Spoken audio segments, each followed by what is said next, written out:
আসসালামু আলাইকুম। ওয়ালাইকুম আসসালাম। যে বাচ্চার অপারেশন করলাম, ওর বয়স কত? 9 বছর 6 মাস। কি হয়েছিল আপনার নাতির সমস্যা কি ছিল? নাতি 4-5 দিন যাবত জ্বরে ভুগতেছিল।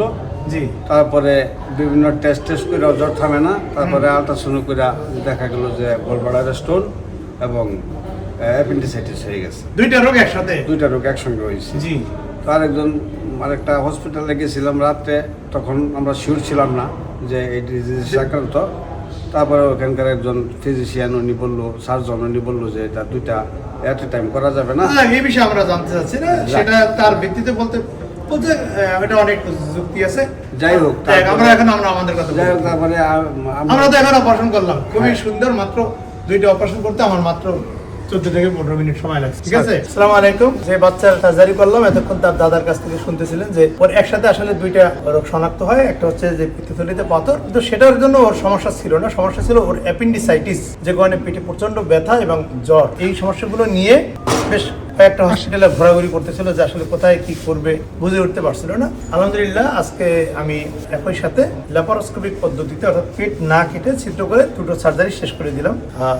এই যেটা এটা হলো অ্যাপেন্ডিক্স, এটা ওয়ালটা অনেক মোটা হয়ে গেছে এবং এমন ছিল যে আরো 2-1 দিন দেরি করলে হয়তো এটা অ্যাবসেস বা ফোড়া হয়ে যেতে পারত এই অবস্থায়। আর আমরা যদি দেখি যে পিত্তথলি, 9 বছরের বাচ্চার পিত্তথলিতে সাধারণত স্টোন খুবই কম হয়, তারপর ওর হয়েছে। এনিওয়ে, তার চিকিৎসাও আছে। আমরা একটু ওর পিত্তথলিটা ওপেন করি, যে আসলে আমরা কেন পিত্তথলি সার্জারিটা করেছি। আপনাদের সন্দেহ থাকার কারণে আপনারা পরপর 2টা জায়গা থেকে আল্ট্রাসাউন্ড করছেন, 2 জায়গায় বলেছে গল স্টোন। আমরা যদি এবার একটু পিত্তথলিটা ওপেন করি, তাহলে দেখা যাবে যে পিত্তরস বের হবে। এই যে পিত্তরস, যে কোনো পিত্তথলি কাটলে এরকম পিত্তরস বের হয়। আমার যতটুকু মনে পড়ে, আপনাদের আরো কয়েকজন আত্মীয় স্বজনের আমি পিত্তথলির অপারেশন করেছি এর আগে, করছি না? এই যে দেখেন, এই যে পাথর বের হইতে আছে, খেয়াল করছেন নাকি? এই যে 2 টেস্টের কথা বলছিল, 2 টেস্ট নিয়ে আসছে। কয়টা টেস্টের কথা বলছিল? 2 টেস্ট নিয়ে আসছে। তাহলে এখন আপনাদের বিশ্বাস হয়েছে তো যে একই সাথে একাধিক অপারেশন করা সম্ভব এবং ল্যাপারোস্কোপিক পদ্ধতিতেই সম্ভব, সেটা খুবই নিরাপদ।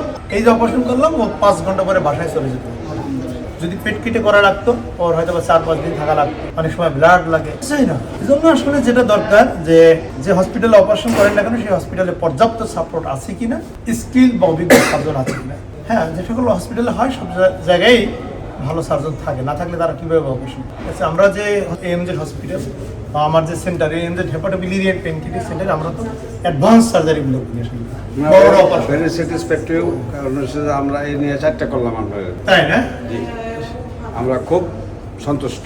একটা তো পিত্তথলি পচে গেছিল একবার। আমরা তো এটা নিচে গেছে, রোগী আছে নিচে গেছে, নিচে আছে। হ্যাঁ, নিচে একজন গেছে, যাদের প্রথম করছিলেন এটা খুব জটিল ছিল, খুবই জটিল ছিল।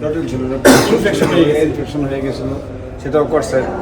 আলহামদুলিল্লাহ, সেও সুস্থ আছে। তারপরে মতিউর রহমানটা করলেন, সেও সুস্থ আছে। তারপরে শাহাদাতটা করছেন, সেও সুস্থ আছে। আজকে আমার নাতিটা করলেন।